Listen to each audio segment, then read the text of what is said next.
Have you ever found yourself wondering if there's a kind of hidden blueprint for achieving your biggest ambitions?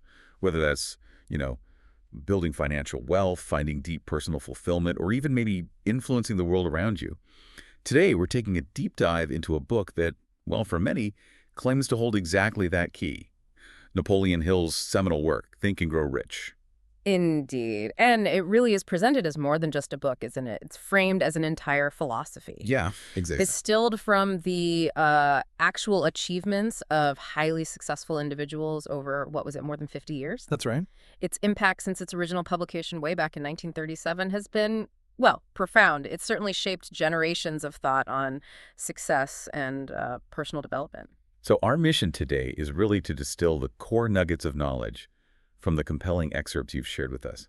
We're not just giving you a dry historical account, right? Yeah. This is a deep dive into what feels like a manual for individual achievement. We'll explore its powerful principles, some surprising facts, and honestly, some truly remarkable stories, all without getting, bogged down by the sheer volume of it all.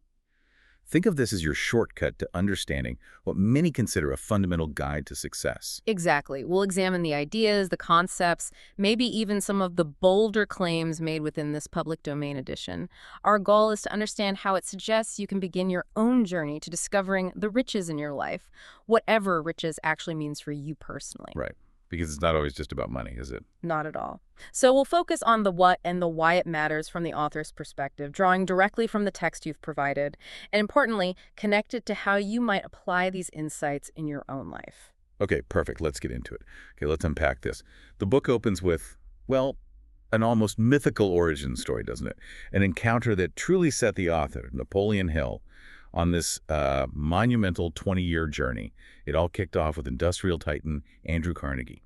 Yes, the text reveals that Andrew Carnegie, a man who amassed hundreds of millions of dollars, which was an absolutely staggering sum back then. Unbelievable. He believed he possessed what he called a magic formula for generating stupendous fortune.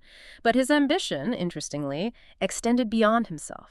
He truly aspired for this secret, this formula, to be made accessible to anyone who desired it. So not just hoard it for himself. No, quite the opposite. That's the genesis of Napoleon Hill's extensive undertaking. Carnegie famously challenged Hill to dedicate, get this, 20 years or more 20 years? to preparing and disseminating this secret to the world, specifically to men and women who, without the secret, might go through life as failures. Hill accepted this monumental task, and the book itself is presented as the culmination and, the fulfillment of that promise. It claims the formula had undergone practical tests by thousands of people in almost every walk of life. Wait, so the secret isn't just in the book. It's deliberately designed to be uncovered. That's fascinating. It's like a meta-commentary on learning itself. What an intriguing approach to getting people to truly engage with the material. It's quite remarkable, really. Hill states the secret is mentioned no fewer than 100 times throughout this book, but, and this is key, has not been directly named. It's intentionally designed to be uncovered by, and these are his words, those who are ready and searching for it. The implication, just as you noted, is that its potency works best when it's discovered organically by a receptive mind. Right, rather than just being handed to you on a plate. Exactly, not spoon-fed. The very act of seeking, of searching, is interrogator to truly grasping its power, according to Hill. And the book doesn't waste any time giving us compelling evidence of this formula's power, does it? It highlights Charles M. Schwab's single application of the secret in organizing the giant United States Steel Corporation. This, the book states, was worth $600 million in profit, which is just mind-boggling for that era. Staggering, and what's even more remarkable is that this astounding feat was apparently achieved before Hill's full 20 years of testing were even complete. Really? Yes, providing early, very concrete validation of the principles he was studying. Wow. But, okay, a striking point here is that the book emphasizes the secret's utility extends far beyond just, making money.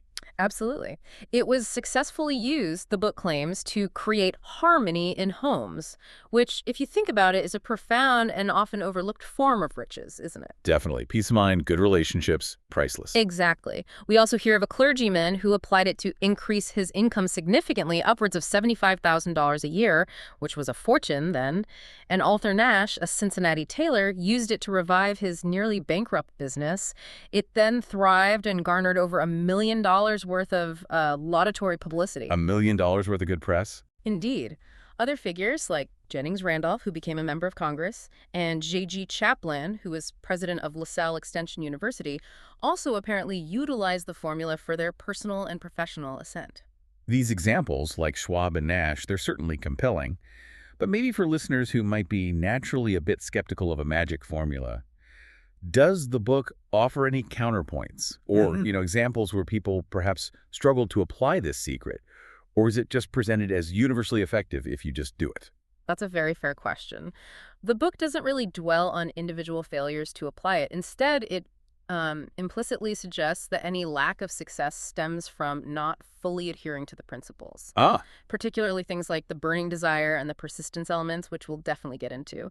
It emphasizes that the secret is universally available, but it requires a certain, let's say, readiness and mental state to uncover it and use it effectively. So the failures, from Hill's perspective, wouldn't be due to the formula being flawed, but rather the individual's application or lack thereof. got it. So the real revelation here isn't just about unlocking wealth per se, but understanding that this secret formula, as he calls it, is maybe a universal blueprint for any grand ambition. From personal harmony all the way to building corporate giants, it truly suggests our aspirations have maybe no ceiling if we commit to its core philosophy. That's very much the central message being conveyed, yes. Okay, so if there's one foundational concept that truly echoes through this work, it has to be desire, right? But, importantly, not just any fleeting wish. The book really hammers home the importance of a burning desire and, crucially, a definiteness of purpose. Let's delve into this because there's some really powerful anecdotes in the text that bring this idea to life. Hill makes a very powerful declaration early on. He asserts that our thoughts are things, not just fleeting ideas, but tangible forces, especially when they're infused with a definite purpose, persistence, and that key phrase again, a burning desire for their translation into riches or other material objects. It's about transforming an intangible impulse of thought into a tangible reality. This isn't passive wishing, it's active mental cultivation, like planting a seed with full intention and nurturing it. I like that analogy. We see this so vividly in the story of Edwin C. Barnes and his, unwavering vision to become a business associate of Thomas Edison. Yes, the Edison story. Barnes harbored this burning desire, the book emphasizes, to become a business associate of the great Edison. And crucially, not merely to work for him. That distinction was vital. Okay, so a partner, not an employee. Exactly. This desire was definite and deeply personal. Now, he faced two immediate, seemingly insurmountable difficulties. One, he didn't know Mr. Edison personally. Two, he lacked the money for the train fare to Orange, New Jersey. Common problems. Indeed. While these would deter most people, Barnes was so determined that he traveled by blind baggage, essentially, hitching a ride illegally on a freight train just to get there. Wow, risking quite a bit. Absolutely.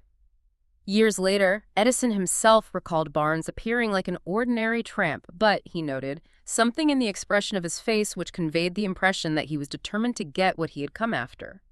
Edison, from his long experience, understood that when a man really desires a thing so deeply that he is willing to stake his entire future on a single turn of the wheel in order to get it, he is sure to win. So he gave Barnes the opportunity. Just based on that look, that determination. Apparently so. Barnes was willing to begin with the most menial work, the lowest job, as long as it represented even one tiny step toward his cherished goal. His desire wasn't a vague hope or some casual wish. It was a keen, pulsating desire that transcended everything else, becoming, as Hill puts it, a dominating obsession. And a few years later, his dream materialized. He was in business with Edison.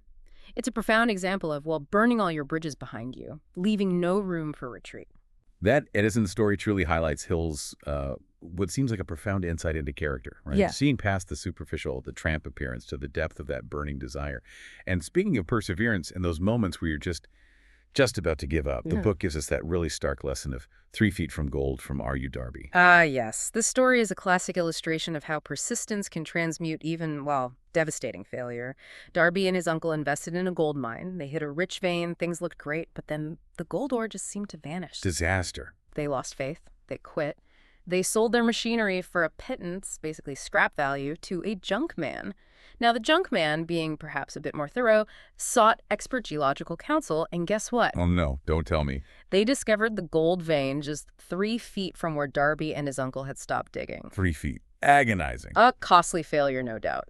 But here's the transmutation part. It instilled in Darby what Hill calls stickability.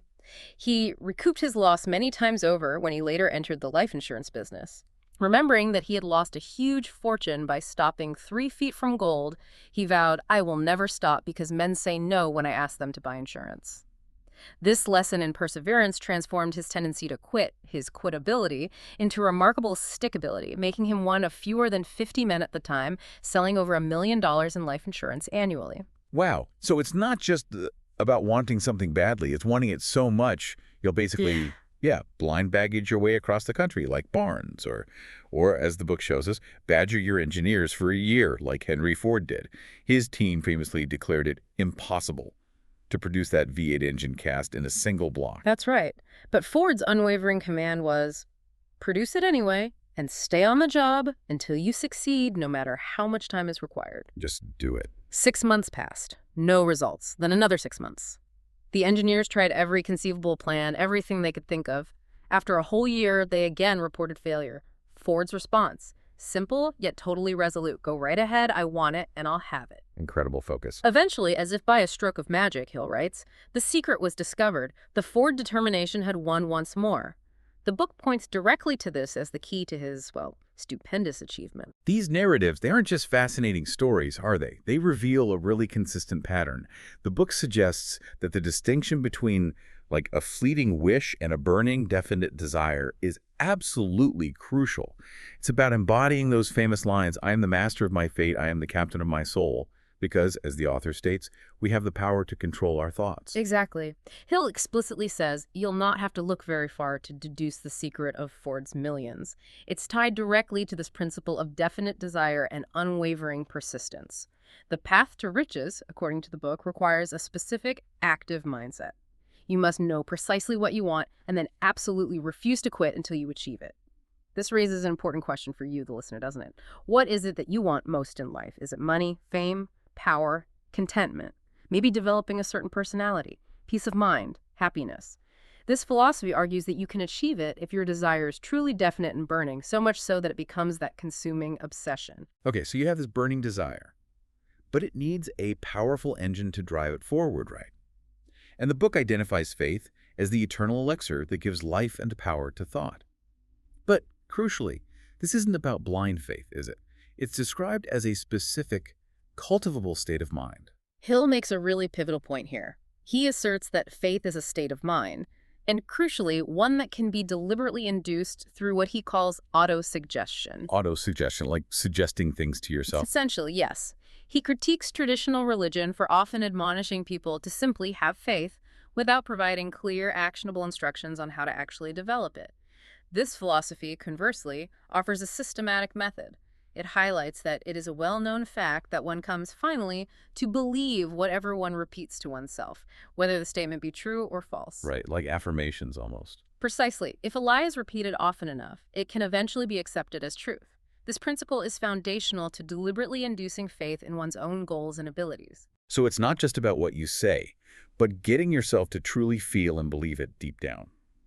The book goes further, discussing how thoughts which are mixed with any of the feelings of emotions constitute a magnetic force which attracts, from the vibrations of the ether, other similar or related thoughts.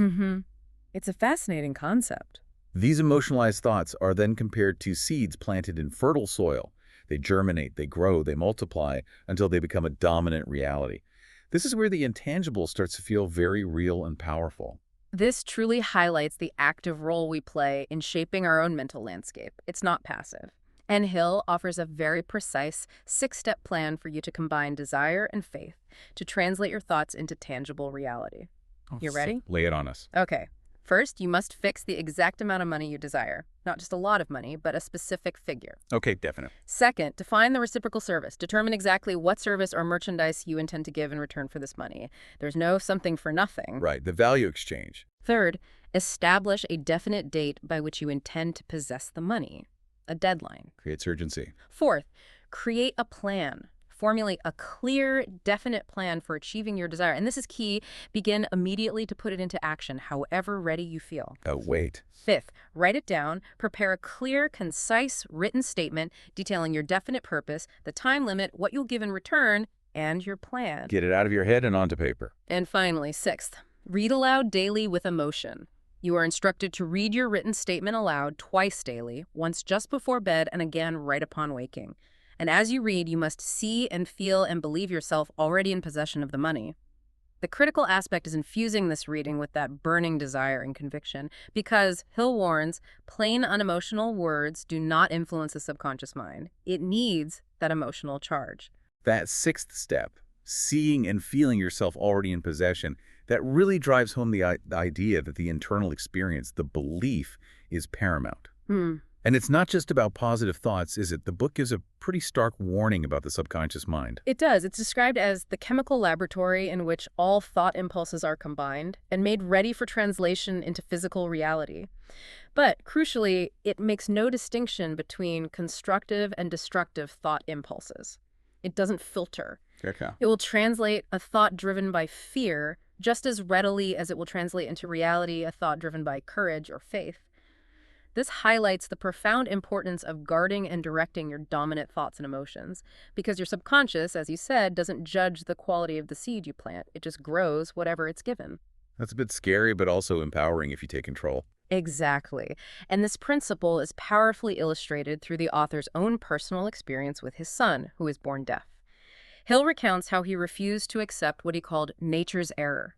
Instead, he consciously planted in his son's mind a desire to hear and to speak as any normal person hears and speaks. He mixed faith with the desire and communicated it through persistent, continuous effort, never giving up. And his son believed me, is what Hill writes. This persistent desire, coupled with an unexpected hunch or inspiration that came while visiting a hearing aid factory, led the son to adapt his device to hear perfectly. He even, according to Hill, converted his affliction into an asset, destined to pay dividends in both money and happiness. It's a really vivid example of autosuggestion in action, overcoming a physical limitation through belief. The book also provides a practical self-confidence formula to help solidify faith in oneself. It starts with the declaration, I know that I have the ability to achieve the object of my definite purpose in life. Therefore, I demand of myself persistent, continuous action toward its attainment, and I here and now promise to render such action. This powerful statement, the book suggests, is something you should repeat daily to reinforce that belief. This section truly challenges you, the listener, to see your mind not as just a passive recipient of thoughts, but as an active, deliberate creator of your reality. It really begs the question, what thoughts and desires are you consistently feeding your subconscious? And are they truly leading you toward your definite purpose? We've all heard that old adage, knowledge is power, right? But this deep dive offers a really crucial and honestly sometimes overlooked nuance. Knowledge is only potential power. It needs organization, intelligent direction, and practical application. So what does that really mean for us, the learners, especially in our modern world? Well, the book explicitly states that knowledge will not attract money unless it is organized and intelligently directed through practical plans of action to the definite end of accumulation of money. Hill identifies this as the missing link in many conventional educational systems. They often teach you what to know, but fail to teach students how to organize and use that knowledge after they acquire it. Yeah, that rings true sometimes. Lots of theory, maybe less practical application taught. It's not about how much you know, but what you do with what you know and how effectively you can apply it towards a specific goal. A perfect and, frankly, quite entertaining example of this from the book is the story of Henry Ford's ignorance trial. Remember this one? It's a classic. During World War I, a Chicago newspaper published editorials calling him an ignorant pacifist, which led to a libel suit. The paper's attorneys tried to prove his supposed ignorance by grilling him on a huge range of subjects, totally outside automobile manufacturing, like history, science, you name it. And Ford's strategic defense was just absolutely brilliant. When pressed on these diverse subjects he clearly didn't know offhand, he famously replied something like, he didn't need to clutter his own mind with all that specialized knowledge. He had a row of push buttons on his desk. Push buttons. Exactly. And by pressing the right button, he could summon men who did know the answers to his questions. Instantly. This response, the book says, floored the lawyer. Everyone in the courtroom suddenly realized it was the answer not of an ignorant man, but of a man of education. Redefining education there. Precisely. Any man is educated who knows where to get knowledge when he needs it and how to organize that knowledge into definite plans of action. This access to knowledge, often through other people, is presented as absolutely crucial. In fact, Hill explicitly states that Ford achieved much of this expensive knowledge through the assistance of his mastermind group, which we'll talk more about later. Okay, interesting connection there. This provides immense hope, doesn't it? Yeah. For anyone feeling maybe limited by their own formal schooling, it emphasizes that you don't need to personally possess all the knowledge, Right. but rather know how to access it and organize it effectively. So specialized knowledge is paramount, but the good news is, according to Hill, it's incredibly accessible. Absolutely. The changed world, post-Depression, as the book describes it, demanded specialization. And the text highlights that specialized knowledge is among the most plentiful and the cheapest forms of service which may be had. It can be found everywhere. Public libraries, schools, both day and night schools, specialized training courses, and especially, Hill notes, home study programs. Home study, interesting. But here's an interesting paradox Hill points out. The book suggests that anything acquired without effort and without cost is generally unappreciated, often discredited. Yeah, you don't value what comes too easily. Exactly. This is presented as a potential reason why free public schools, despite being marvels, don't always impress people or fully engage students in the same way. In contrast, home study courses, which require tuition and, crucially, self-discipline, compel students to follow through with the course. And in doing so, they teach invaluable lessons in decision, promptness, action, and the habit of finishing that which one begins. It's the investment, both financial and personal, that creates the perceived value and the drive. And to really show how powerful this approach can be, the book shares the story of Stuart Austin Weir. This guy was a construction engineer, over 40, married, and he found his market just severely limited by the Great Depression. Instead of giving up, he did what Hill advises. He took inventory of himself. Right. He assessed his strengths, his situation. And decided to completely change his profession to law. Went back to school, took very specialized courses. By carefully selecting these highly specialized courses, he managed to complete in just 2 years the work that most law students required 4 years for. Wow, efficient. Despite the ongoing depression, he passed the bar exam and quickly built a lucrative law practice in Dallas, Texas. Hill uses this to powerfully demonstrate that it pays to know how to purchase knowledge, and that age and family obligations are not insurmountable barriers when you combine them with definite purpose and strategic action. This section really does profoundly challenge the conventional wisdom that, formal degrees alone equate to education or guarantee success. It prompts you, the listener, to think, where in your own life do you need specialized knowledge? And how can you strategically acquire and organize it, even if it's not through traditional university channels? It's really about being resourceful and intentional in your learning. Okay, so building directly on that idea of organized knowledge and strategic thinking, we come to one of the book's most emphasized and frankly most intriguing concepts, the power of the mastermind. And it's presented as far more than just, good teamwork. It's described as a specific, almost mystical synergy. The mastermind is defined very precisely in the text. It's coordination of knowledge and effort in a spirit of harmony between two or more people for the attainment of a definite purpose. The book asserts that this principle is not only essential for success in the accumulation of money, but also, and this is interesting, necessary for the retention of money after it has been accumulated. So keeping it, not just getting it. Exactly. Hill outlines two primary characteristics for this concept, an economic feature and a psychic feature. The economic feature is the more obvious one, right? Where economic advantages may be created by any person who surrounds himself with the advice, counsel, and personal cooperation of a group of men who are willing to lend him wholehearted aid in a spirit of perfect harmony. This form of cooperative alliance, the book boldly claims, has been the basis of nearly every great fortune throughout history. Okay, that makes sense, leveraging collective expertise and effort. But you mentioned a psychic feature. That sounds quite intriguing, almost mystical, like I said. Could you elaborate on what Hill meant by that? How does it differ from just good teamwork? That's where it truly gets fascinating, and perhaps a bit more controversial for some. The text explains that when the minds of two people are coordinated in a spirit of harmony, the spiritual units of energy of each mind form an affinity, which constitutes the psychic phase of the mastermind. Spiritual units of energy. Yeah. Affinity. Yeah. It suggests a powerful, shared, amplified thought energy that actually transcends individual capabilities. It's more than just the sum of the parts.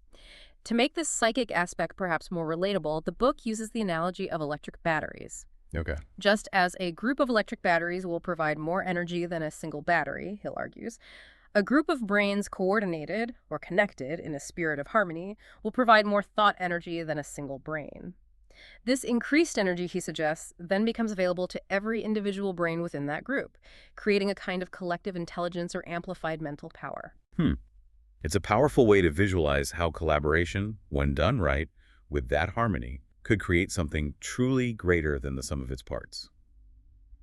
And we see this exemplified again in Henry Ford's journey, right? Tying back to our earlier discussion. Absolutely. The book reiterates his story, noting his really rapid strides became noticeable from the time he became a personal friend of Thomas A. Edison, another great mind. Right. His most outstanding achievements further accelerated after forming acquaintances with Harvey Firestone, John Burroughs, and Luther Burbank, all described as men of great brain capacity. The conclusion Hill draws is profound, and maybe a little cautionary, too. Men take on the nature and the habits and the power of thought of those with whom they associate in a spirit of sympathy and harmony. Choose your associates wisely. Very much so. Ford, despite his limited formal schooling, essentially absorbed, as Hill puts it, the intelligence, the experience, the knowledge, and even the spiritual forces of these great minds through this mastermind connection. So how does this translate into practical steps for the listener? Can you just decide to form a mastermind? Well, Hill gives clear, practical instructions for you, the listener, on forming your own mastermind alliance. 4 key steps. First, ally with a group. Identify and align yourself with as many people as you need for the creation and execution of your plan for, say, wealth accumulation. Hill stresses that compliance with this step is absolutely essential. Okay, non-negotiable. Second, define mutual benefits. Before you even form the alliance, decide clearly what advantages and benefits you may offer the individual members of your group in return for their cooperation. You need to bring value too. Hill emphasizes that no one will work indefinitely without some form of compensation, and adds that this compensation might not always be purely monetary. It could be knowledge, connections, support. Reciprocity. Exactly. Third, regular meetings. Arrange to meet frequently, at least twice a week initially, or even more often, until your plans are perfected and being executed smoothly. Keep the momentum going. And fourth, ensure collective approval. While you might originate the plans, Hill advises, see that those plans are checked and approved by the members of your mastermind alliance. Leverage their collective wisdom and buy-in. That sounds like a really solid blueprint for any successful venture, honestly, not just accumulating wealth. And the book even applies this concept to a monumental historical event, the American Revolution. It does, quite strikingly. The Declaration of Independence is presented as a momentous decision created by a mastermind consisting of 56 men. The journey, Hill argues, began with John Hancock and Samuel Adams making a definite decision to eject British soldiers from Boston. Their subsequent formation of the Committee of Correspondence is depicted as the beginning of the organization of the far-flung power destined to give freedom, acting as the first real, organized planning of the colonists. The unity and the spirit of that decision, infused into the hearts of the soldiers, Hill claims, ensured the ultimate success of Washington's armies. It was the power of the collective unified purpose. Wow, framing history through that lens. It really underscores that this isn't just about, casual networking. It's about consciously building a powerful, harmonious, intellectual, and perhaps energetic alliance, an extension of your own mental capacity. So the question for you, the listener, becomes, who are the minds you could connect with in a genuine spirit of harmony to amplify your own power and help achieve your definite purpose? Okay, next up, the book refers to imagination as literally the workshop wherein are fashioned all plans created by man. That's quite a description. It's where that impulse of desire, that burning drive we keep talking about, is given shape, form, and action. Let's delve into this profound creative power and what it really means for bringing our thoughts into the real world. The text makes a very bold claim right off the bat. Man's only limitation, within reason, lies in his development and use of his imagination. Our only limitation. It suggests that humanity has only just begun to scratch the surface, merely discovering its imagination, and, frankly, using it in a very elementary way. Hill then outlines two distinct yet complementary forms of imagination: synthetic imagination and creative imagination. Okay, what's the difference? Synthetic imagination operates by essentially arranging old concepts, ideas, or plans into new combinations. It works with material of experience and observation that you've already gathered. This, Hill says, is the form which you will use most frequently in the process of transforming the impulse of desire into money. It's like taking existing Lego bricks and building something new and useful from them. Makes sense. Combining what you already know in new ways. And then there's the truly unique sounding creative imagination. It sounds far more, well, intuitive maybe? It is described as the more profound faculty, yes. Through this faculty, Hill claims, man has direct communication with infinite intelligence. Infinite intelligence. Okay, big concept. It is. This is the source of hunches and inspirations, providing entirely new ideas that seem to come from, well, beyond your existing knowledge base, almost out of nowhere, and it supposedly becomes more alert and receptive to vibrations with consistent use, like exercising a muscle. Interesting. Now, the sixth sense, in Hill's terminology, is directly equated with this creative imagination. It's described as a faculty that the majority of people never use during an entire lifetime, and if used at all, it usually happens by mere accident, just stumbled upon. Right. But those who use it with deliberation and purpose aforethought, Hill states flatly, are geniuses. This faculty supposedly allows one to perceive beyond the ordinary limitations of the five physical senses, accessing superior intelligence and insights. And the book even provides a fascinating example of somebody who apparently lived by this principle, Dr. Elmer R. Gates. He's described as a less publicized but really great scientist. Yes, Dr. Gates. He apparently created over 200 useful, often basic patents by deliberately cultivating and using his creative faculty. His method was quite specific. How did he do it? He would sit alone in a soundproof room, concentrate intently on the specific problem he was trying to solve, clear his mind, and then just wait. Ideas would then apparently flow so fast that he was forced to write for almost 3 hours just to capture them all. Wow, like opening a floodgate. Exactly. And these notes, Hill describes, contained minute description of principles which had not a parallel among the known data of the scientific world, and intelligently presented solutions.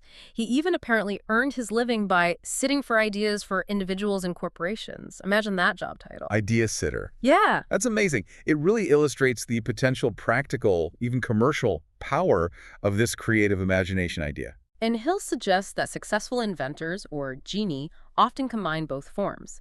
They might begin by organizing known ideas using their synthetic imagination, their reasoning faculty. But if that proves insufficient, they then consciously try to draw upon the sources of knowledge available to him through his creative faculty. He uses Edison as an example again, suggesting Edison failed 10,000 times through synthetic combinations before, as Hill puts it, tuning in through his creative faculty to finally perfect the incandescent light bulb. That tuning in idea is intriguing, and the author himself shares a very personal and honestly surprising experiment in creative imagination. He calls them his invisible counselors. This sounds like something straight out of a novel. It's certainly vivid, isn't it? Hill recounts his personal practice over many years, holding nightly imaginary council meetings with a group of invisible counselors. This group included great minds like Emerson, Edison, Lincoln, Napoleon, Darwin, Paine, and Burbank. Quite the guest list. He would shut his eyes, visualize them, seated around a council table with him as the chairman. Then he would audibly ask specific members for the qualities he wished to acquire from them. For instance, asking Emerson for a deeper understanding of nature, or Edison for his spirit of faith and unremitting toil. And what happened?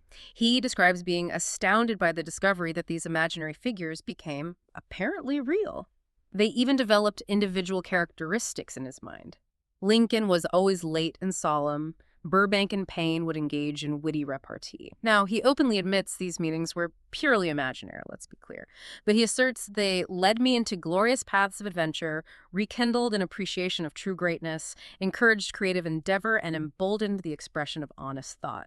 This very personal practice, he claims, helped him overcome his own handicap of birth in an environment of ignorance and superstition. It was a tool for self-transformation through imagination. Wow. That's quite a technique. This whole section really challenges you, the listener, doesn't it?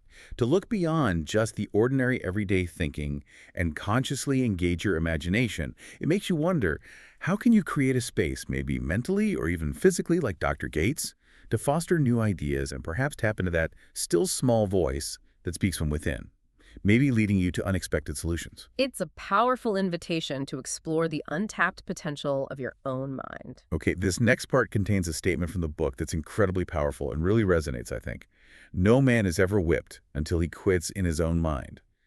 This brings us squarely to a quality the author calls the carbon to steel of character: persistence. It's presented as an absolute, non-negotiable requirement for success. Yes, persistence is framed as the direct result of habit, and it's absolutely crucial for any noteworthy achievement. The book firmly states that every failure brings with it the seed of an equivalent advantage, but, and this is crucial only for those who refuse to accept defeat as anything more than temporary. That's a key distinction. Don't see failure as final. Exactly. Hell observes that the vast majority of people are ready to throw their aims and purposes overboard and give up at the first sign of opposition or misfortune. It's just easier. However, he reveals that women, more than 500 of the most successful men this country has ever known, told the author their greatest success came just one step beyond the point at which defeat had overtaken them. One step beyond. Failure, in this view, is a trickster that often trips you up when success is almost within reach, just when you're about to get there. That's a powerful reframe of what failure truly is, not an endpoint, but maybe often a precursor, like you said. We heard earlier about R.U. Darby and the gold mine, right? The agonizing 3 feet from gold story. His failure there, though devastating, taught him, in his own words, to keep on keeping on no matter how hard the going may be, a lesson I needed to learn before I could succeed in anything. This hard-won wisdom directly fueled his stickability in the life insurance business, transforming him into one of the top sellers in the country. And another fantastic example from the text is Fannie Hurst, the writer who conquered just relentless rejection. She arrived in New York in 1915 with that burning desire to convert writing into riches.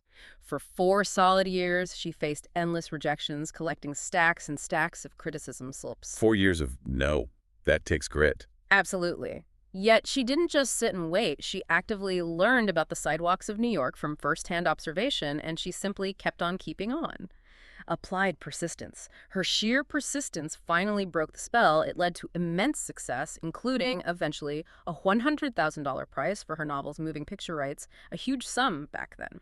Hill uses this to highlight that thousands of singers who excel Kate Smith are walking up and down Broadway looking for a break without success simply because they lack the courage, the persistence to keep going after setbacks. And it wasn't just writers finding success through persistence after facing adversity. The book mentions comedians too, right? W.C. Fields and Eddie Cantor. That's right. W.C. Fields, apparently past 60 years old, lost all his money in the Great Depression. His vaudeville career seemed completely over. He offered to work without pay in the then new field of movies, just to get a foot in the door, even after injuring his neck. Yet the book emphasizes he was persistent and eventually got his breaks, rebuilding his entire career in a new medium. Incredible comeback. And Eddie Cantor also lost his fortune in the 1929 stock market crash, but armed with, again, his persistence and his courage, he rebuilt an income of $10,000 a week, which was astronomical then. The book concludes quite boldly. Verily, if one has persistence, one can get along very well without many other qualities. Wow. So how do you actually develop this indispensable quality? Yeah. Especially when, quitting feels so much easier sometimes. The book provides a surprisingly clear blueprint. 4 simple steps to cultivate persistence. You need 1, a definite purpose backed by burning desire for its fulfillment. There's that desire again. Always comes back to desire. 2, a definite plan expressed in continuous action. Gotta have a plan and work it. 3, a mind closed tightly against all negative and discouraging influences, including, importantly, negative suggestions from relatives, friends, and acquaintances. Protect your mindset. That can be a tough one, shutting out negativity from loved ones. Very tough, but Hill stresses its importance. And 4th, a harmonious alliance of minds with one or more persons who will encourage one to carry through with both plan and purpose. This, of course, explicitly links back to the mastermind concept we just discussed. You need support. Right, the encouragement factor. And if you find yourself lacking in persistence, maybe you try these steps and still struggle. Does the book offer a remedy? Yes, a very direct one. Hill states, quite simply, weak desires bring weak results, just as a small amount of fire makes a small amount of heat. So if you find yourself lacking in persistence, the remedy is straightforward. Build a stronger fire under your desires. Go back to the source. He even adds that the eagerness with which you follow these instructions will indicate clearly how much or how little you really desire to accumulate money or achieve whatever your goal is. It's a self-diagnostic almost. So it really prompts you, the listener, to reflect.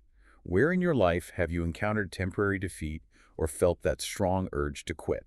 This section challenges you to see those moments not as endpoints, but maybe as signals that your plan needs adjustment, not your ultimate goal. What steps can you take, starting today, to cultivate your own stickability? Okay, the book now shifts its focus to something very practical and really universally applicable: planning the sale of services. And this isn't just for entrepreneurs, is it? It's really for anyone who exchanges their skills, their talents, their time for income. Exactly. It's about how you present and provide value in the world of work. And it highlights what Hill saw as a fundamental transformation in the working world, moving from what he calls go-getters to go-givers. What does that mean exactly? Well, the economic collapse of the Depression, the text argues, ushered in profound changes in expectations.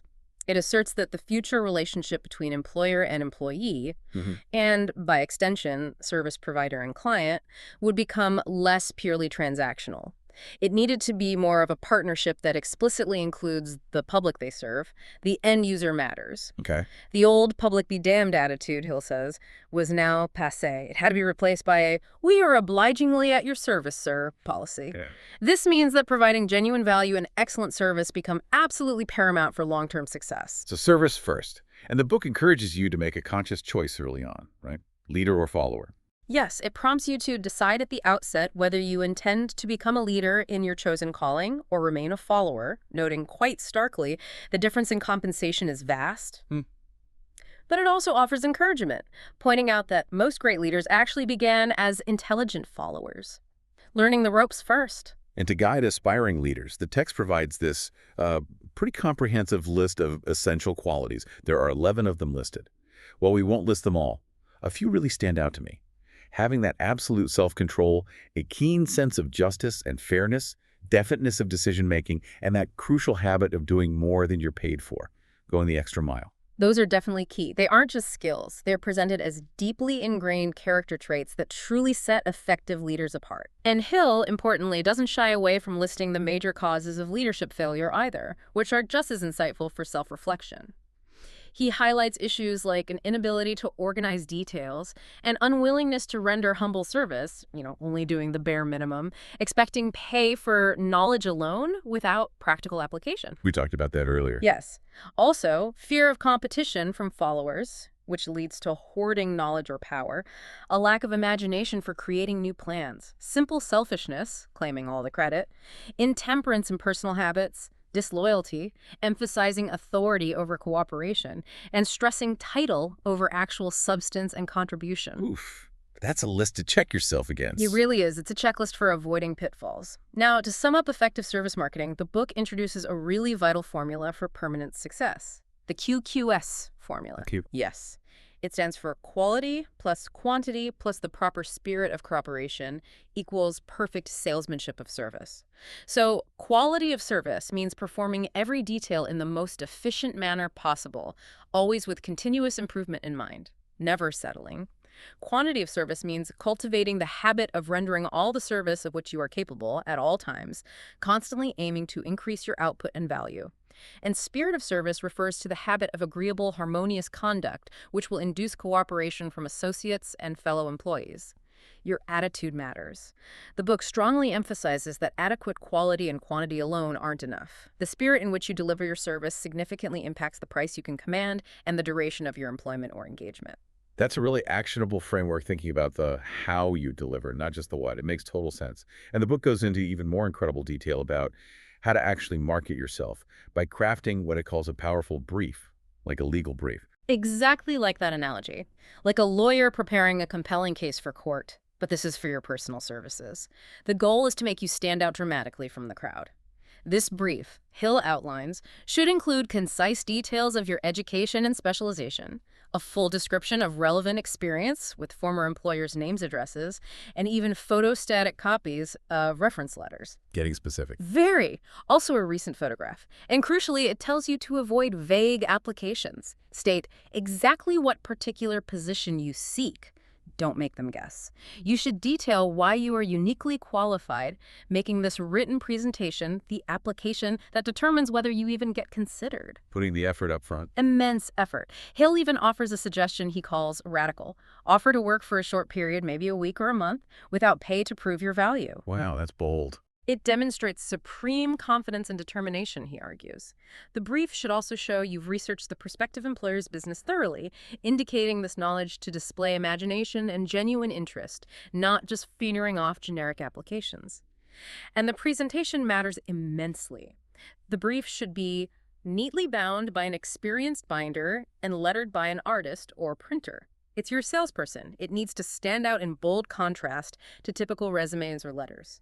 A truly striking presentation, Hill claims, could even lead to employment without a personal interview. Just based on the sheer quality and professionalism of the application itself. That's the idea. And this comprehensive approach isn't just theory. The book provides a really compelling illustrative story about it. A woman facing her son's unemployment after college was inspired to create one of these masterful personal service sales plans for him, a whole plan book. This book contained nearly 50 pages of meticulously organized information detailing his native ability, his schooling, his experiences, and get this, a marvelous word picture of the exact plan he would use in filling the position he sought. She planned out his job for the employer. Essentially, yes. She even sent him to gather valuable business method data from the company's competitors to include in the plan, showing incredible initiative. The result: her son apparently secured a junior executive position at his own fixed salary during the very first interview. Unbelievable. Hill claims this approach clipped off no less than 10 years of time he would have required to get to where he began had he started at the bottom and worked his way up. The success was so profound it inspired the mother to create a whole new profession for herself, providing similar bespoke plans for others and taking a percentage of the increased pay her clients received as her fee, ensuring employers received full value for the additional money they paid. What a story. This section really challenges that conventional wisdom of just starting at the bottom and passively waiting for opportunities, doesn't it? It pushes you, the listener, to think, are you presenting yourself as a problem solver who brings distinct, measurable value? Or just as someone looking for a job? How can you apply that QQS formula? Quality, quantity, spirit, and maybe even the concept of a comprehensive brief to elevate your own personal brand and career trajectory. Lots to think about there. Okay, now let's address the internal enemies, the things that can sabotage even the strongest desires and the best laid plans. The book calls them the 6 ghosts of fear, these insidious forces that can prevent any of us, really, from achieving our full potential. It warns that indecision is the seedling of fear, which then crystallizes into doubt, and then the two blend and become fear. And crucially, these enemies often germinate and grow without their presence being observed. Sneaky things. Very sneaky. Hill states quite plainly that these fears are at the bottom of most of one's worries, and they must be mastered before you can market your services effectively, or, frankly, achieve any significant goal. He posits that very few people actually realize they are bound, handicapped, whipped spiritually and physically through some form of fear. We're often unaware of their grip. It requires, he says, a courageous analysis, a really honest self-assessment to disclose their presence. The 6 fundamental fears Hill identifies are the fear of poverty, criticism, ill health, loss of love, old age, and death. 6 big ones. Let's break them down, starting with the fear of poverty. Hill identifies this one as, without doubt, the most destructive of the 6 basic fears and also the most difficult to master. Its origin, he suggests controversially, grew out of man's inherited tendency to prey upon his fellow man economically, where man gets satisfaction, he says, from eating him financially. Strong words. Very. Nothing, he claims, brings man so much suffering and humility as poverty. It fosters an inferiority complex even among people of high character, intelligence, or ability. It just grinds you down. Its symptoms are often insidious, as you said. They manifest as chronic indecision, pervasive self-doubt that breeds constant alibis and excuses, maybe envy of others, and a pervasive worry that can lead to anything from fault-finding and overspending to neglecting one's appearance, intemperance, nervousness, lack of poise, self-consciousness. Wow, it connects to so many things. Also, overcaution, always seeing the negative, pessimism, always waiting for the right time that never arrives, remembering failures more than successes, and of course, procrastination, putting things off indefinitely. Okay, that's a heavy hitter. The next one, the fear of criticism, sounds almost as universal and just as fatal to personal achievement based on his description. It is, according to Hill. He says this fear destroys initiative and discourages the use of imagination. People become afraid to stand out or try new things. Its origin. He attributes it partly to man's desire to justify taking others' goods by criticizing their character first. He also sees it plainly in politicians who besmirch their opponents to gain advantage. And he even argues it's capitalized on by manufacturers who constantly change styles simply to make people feel self-conscious and buy more clothes, playing on that fear of being judged out of fashion. Interesting angle. The book states quite starkly, the fear of criticism robs man of his initiative, destroys his power of imagination, limits his individuality, takes away his self-reliance, and does him damage in 100 other ways. He particularly warns that parents criticizing children excessively can inflict irreparable injury, planting fear in the human heart or resentment, but it will not build love or affection. People, he notes, often make huge life mistakes in marriage, business partnerships, or neglecting further education purely due to this pervasive fear of what others will think or say. Yeah, that fear can be paralyzing.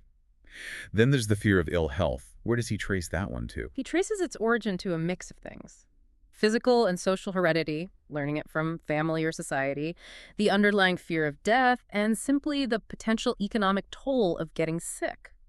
But he also attributes its perpetuation, again, somewhat controversially, to certain unethical people engaged in the business of selling health, implying some prey on this fear. And he talks about the power of suggestion here too, right? Yes, very strongly. Hill states, it has been shown most convincingly that the fear of disease, even where there is not the slightest cause for fear, often produces the physical symptoms of the disease feared. The mind-body connection. He describes purported experiments where 3 acquaintances strategically asking someone, "What ails you? You look terribly ill," could actually induce real physical symptoms of illness in that person. Wow, the nocebo effect. Precisely. Negative thought impulses, he argues, can literally initiate disease processes. He tells a rather dramatic story of a young man hospitalized in near death, apparently from a severe disappointment in love. The man was supposedly cured by a specialist who changed nurses, placing him with a very charming young woman who began, by prearrangement with the doctor, to make love to him, essentially lifting his spirits dramatically. Within 3 weeks, the story goes, he was discharged, having fallen in love again. Hill uses this to demonstrate the power of positive emotion to overcome even severe physical and mental states induced by negative ones. Quite a story. What are the symptoms he lists for this fear? Symptoms include hypochondria, constantly imagining illness, always talking about illness, neglecting exercise, having a heightened susceptibility to actual disease, self-coddling, like feigning illness for sympathy or to avoid work, and sometimes intemperance, using alcohol or narcotics perhaps to mask pain or discomfort, real or imagined. Okay. Next up, the fear of loss of love. How does he frame that one? This fear is depicted as dating back to the Stone Age, with men originally stealing women by brute force. Now, in Hill's time, he says men use persuasion, like pretty clothes, motor cars, and a rather dated perspective, perhaps. Yeah, definitely reflects the era. He notes that women, in his observation, are generally more susceptible to this fear, partly due to what he describes as men being polygamous by nature and women's inherent distrust of rivals, again, reflecting the views of his time. Got it. Then there's the fear of old age. What are the roots of that one? This stems mainly from 2 sources, according to Hill. First, the thought that old age inevitably brings poverty and dependence. Second, false and cruel teachings of the past about what supposedly awaits beyond this life, often associated with religious dogma of the time. The possibility of ill health, the loss of freedom and independence, and diminishing physical or sexual attractiveness also contribute significantly. This fear, he observes, often leads to people developing an inferiority complex at the age of mental maturity, around the age of 40, precisely when they should be hitting their peak in terms of wisdom and experience. Discouraging yourself just as you gain maturity. And finally, the big one, the fear of death. Described simply as a useless fear, since, as Hill bluntly puts it, death will come no matter what anyone may think about it. Worrying is futile. He even notes, rather grimly, that insane asylums are filled with men and women who have gone mad because of the fear of death. the antidote here. Hill suggests the greatest of all remedies for the fear of death is a burning desire for achievement, backed by useful service to others. A busy person seldom has time to think about dying. Focus on living fully, Get busy living. essentially. He shares a striking story of a man condemned to the electric chair just 2 hours from execution. This man was apparently the calmest person in his death cell. He reportedly said, "It feels fine. Just think, brother, my troubles will soon be over. I have felt fine ever since I learned for certain that I must die. I made up my mind then to accept my fate in good spirit." Hill uses this extreme example to show how decision, even accepting the inevitable, brings a strange kind of peace. That story really drives home the power of decision, even in the most extreme circumstances imaginable. And the book presents prompt and firm decision as the ultimate antidote for all 6 of these fears, doesn't it? Precisely. That's the core remedy offered. The 6 basic fears fester and become worry primarily through indecision, lack of clarity, lack of commitment. The remedy, Hill states, is to make a general blanket decision that nothing which life has to offer is worth the price of worry. Just decide not to let worry rule you. Specifically, relieve the fear of death by accepting its inevitability. Whip the fear of poverty by deciding to get along financially without the constant worry. Put your foot down on the fear of criticism by deciding not to worry what others think, say, or do. Eliminate the fear of old age by accepting it as a potential blessing of wisdom and experience. Acquit the fear of ill health by deciding to forget minor symptoms and focus on well-being.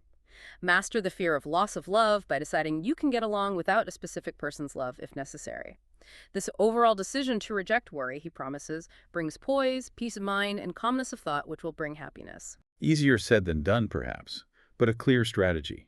And the book urges you to actively use your willpower, to recognize that you have a willpower and put it into constant use until it builds a wall of immunity against negative influences in your own mind. Be aware of your own natural laziness, your susceptibility to these fears, and actively set up counteracting habits. And consciously keep your mind closed against people or influences that depress or discourage you. Protect your mental space. So for you listening, which of these 6 fears resonates most powerfully with you right now? The book challenges you not just to acknowledge them, but to make conscious, definite decisions to disarm their power and shield your mind from their destructive influence. What is one definite decision you can make today to start conquering a persistent worry or fear? Okay, this next area of the book dives into what might seem like, a surprising and maybe even sensitive connection for some. The relationship between what Hill calls sex energy and high achievement, even genius. It's presented as a profoundly powerful and often misunderstood concept, suggesting a way to channel one of the most primary human forces. Yes, the text makes a very explicit and very important statement here. It says, "The desire for sexual expression is by far the strongest and most impelling of all the human emotions." Okay, strongest emotion. And for this very reason, this desire, when harnessed and transmuted into action other than that of physical expression, may raise one to the status of a genius. So it's about consciously channeling this fundamental creative energy into other forms of productive effort, essentially elevating it beyond its purely physical manifestation. Transmuting it, changing its form. Exactly. A genius, according to the book's definition here, is a man who has discovered how to increase the vibrations of thought to the point where he can freely communicate with sources of knowledge not available through the ordinary rate of vibration of thought, like reaching a higher frequency. Sex energy, when transmuted, is identified as a principal stimulus for achieving this stepping up process, allowing access to that creative imagination and the sixth sense we talked about earlier. So it's not just about what you do with this energy, but how you consciously direct it to elevate your mental state and maybe access higher forms of thought or creativity. Precisely. That's the core idea. Hill cites what he claims is scientific research that disclosed 2 significant facts back then. First, the men of greatest achievement are men with highly developed sex natures, men who have learned the art of sex transmutation. Second, the men who have accumulated great fortunes and achieved outstanding recognition in literature, art, industry, architecture, and the professions were motivated by the influence of a woman. Interesting correlation claim there. The book then unequivocally states, sex energy is the creative energy of all genia. There never has been and never will be a great leader, builder, or artist lacking in this driving force of sex. A very bold statement. It even offers physiological proof, noting that destroying the sex glands in man or beast apparently removes all the fight, all the drive and ambition. However, it clarifies something crucial. The mere possession of this energy is not sufficient to produce a genius. The energy must be transmuted from desire for physical contact into some other form of desire and action before it will lift one to the status of a genius. That's a critical distinction, isn't it? It's not the energy itself that guarantees genius, but its direction and conscious transformation. This also brings up the interesting point the book makes about why Hill observed many men, specifically, seldom achieve great success before the age of 40. Yes, Hill's 12-year analysis of over 25,000 people apparently revealed that the major reason why the majority of men who succeed do not begin to do so before the age of 40 to 50 is their tendency to dissipate their energies through overindulgence in physical expression of the emotion of sex. So wasting that energy, Yeah, essentially. that's his interpretation. Most men, he says, make the discovery of sex transmutation if they make it at all, after having wasted many years at a period when the sex energy is at its height prior to the age of 45 to 50. This usually is followed by noteworthy achievement, a late blooming, potentially. The book also makes a very strong assertion about the profound influence of women, stating, "Man's greatest motivating force is his desire to please woman." Another bold claim reflecting the times. Indeed. From prehistoric hunters bringing back the kill to modern industrialists building empires, Hill argues men accumulate wealth, power, and fame mainly to satisfy their desire to please women. He goes so far as to state that take women out of their lives and great wealth would be useless to most men, effectively giving woman the power to make or break a man through her influence. Wow, this sounds like a powerful, almost foundational motivator for human achievement in his view, linking back to some of the core desires we discussed earlier, but fueled by this very specific, potent energy source. It is presented that way. The book further explains that the harmonious blend of love, romance, and sex, when all three are combined, may lift one to an altitude of a genius. Love, in particular, is seen as important, acting as a kind of safety valve to ensure calmness of purpose, poise, accuracy of judgment, and balance. It provides stability. While some geniuses might lack love, Hill suggests their actions are often destructive or lack fairness and justice. Love tempers the raw energy. So how does one cultivate this control and transmutation? Well, the mind, Hill reminds us, is a creature of habit. Through the faculty of willpower, one may discourage the presence of any emotion and encourage the presence of any other. You can choose what to focus on. Control comes from persistence and building the right habits. And the secret of control lies in understanding the process of transmutation. He suggests that when any negative emotion presents itself in one's mind, it can be transmuted into a positive or constructive emotion by the simple procedure of changing one's thoughts, deliberately shifting focus. A truly compelling, if perhaps controversial to modern ears, example of this channeling of desire is presented to the story of King Edward VIII's decision to abdicate the British throne for Wallace Simpson. The book portrays this as a powerful example of transmuting a primary desire into a life-altering decision. Indeed. It highlights his decision as an absolutely astounding example of applied persistence and self-determination. His greatest desire, the book argues, was for love. When he found what he believed to be a kindred spirit, he recognized it and, without fear or apology, opened his heart and bade it enter. This decision, even when it meant defying centuries of custom and giving up an empire, is presented as a man knowing exactly what he wanted most and being willing to pay the demanded price. The book even points out, interestingly, that he could have followed the long-standing custom of monarchs having clandestine liaisons, which had prevailed for centuries, without giving up his throne. But he chose open declaration, honesty, and his primary desire over the crown. A powerful illustration of prioritizing a definite desire.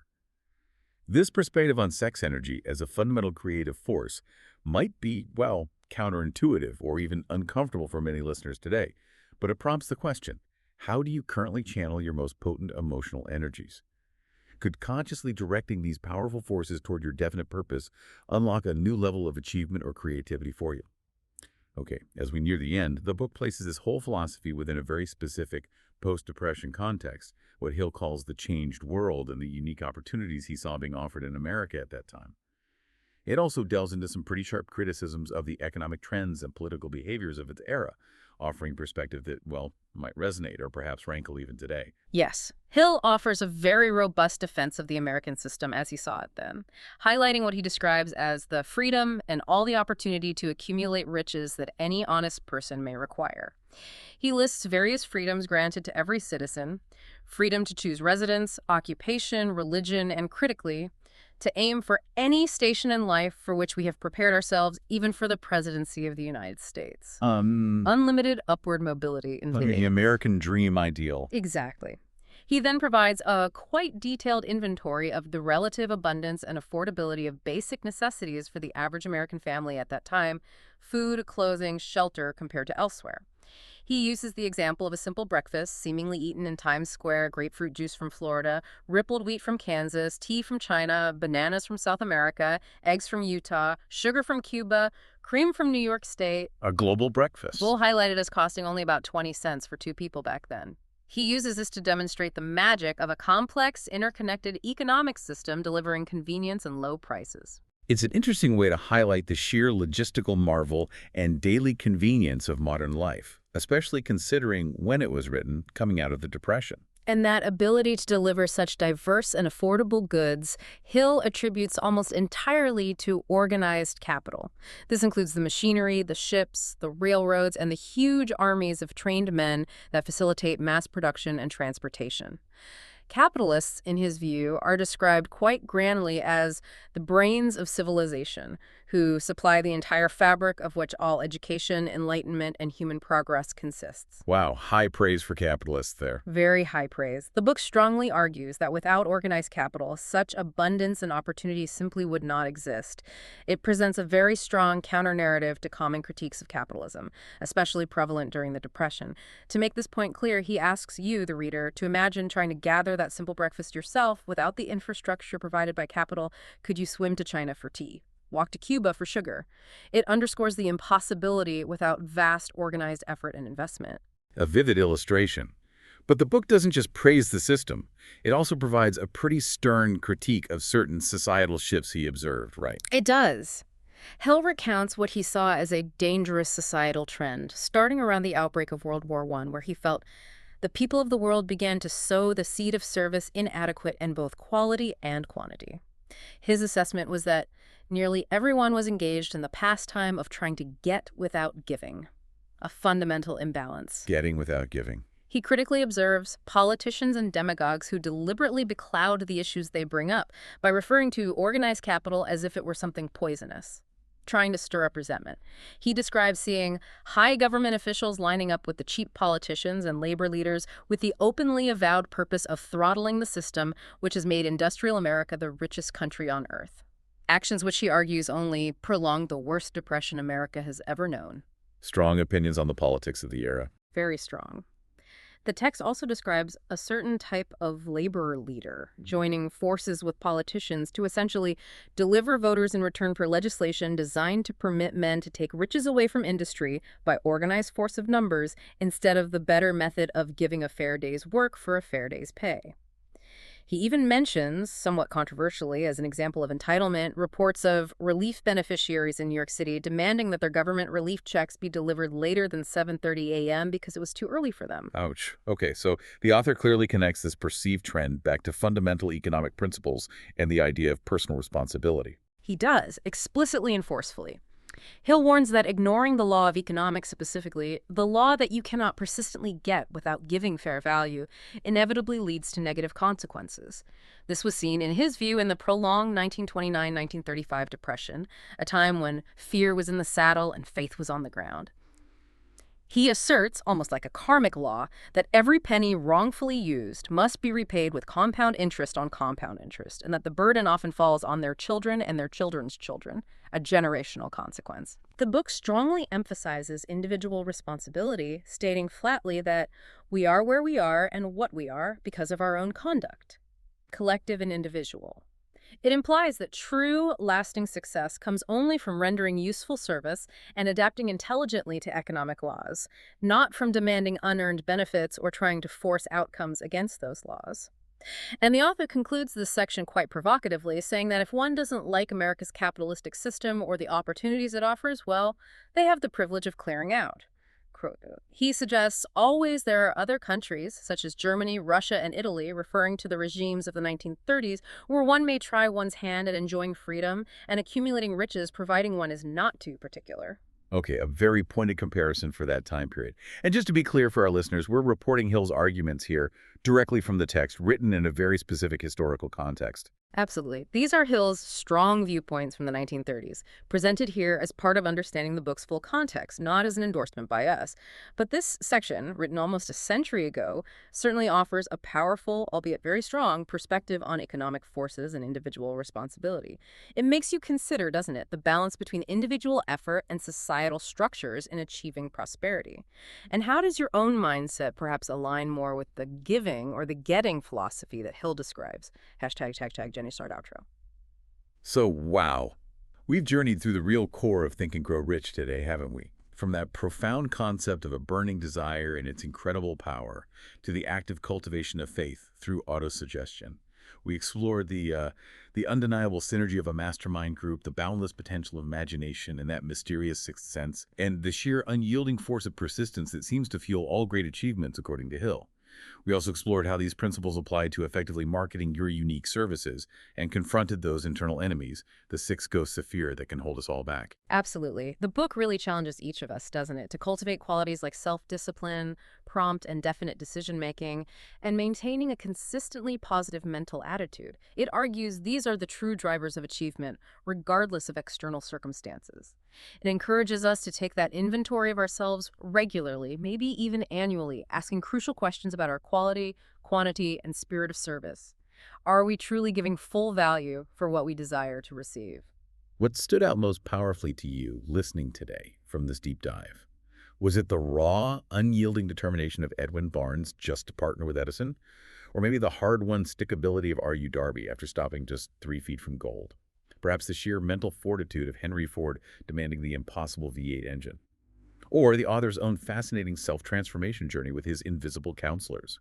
What about that new way of marketing services where the public is seen as the ultimate employer and go-givers replace go-getters in an economy built on delivering genuine value? So many takeaways. Ultimately, this philosophy asserts that your achievement can be no greater than your plans are sound.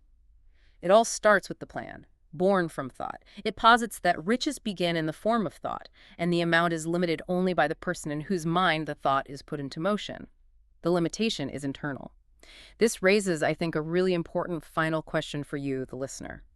What limiting thoughts are you still holding on to, perhaps unconsciously, that might be capping your own potential? And conversely, what bold, definite thought, backed by that burning desire and persistent action, are you ready to unleash and begin transforming into your own reality, starting now? Think about that. Until next time, keep digging deeper, keep exploring, and keep thinking and growing. This has been The Deep Dive.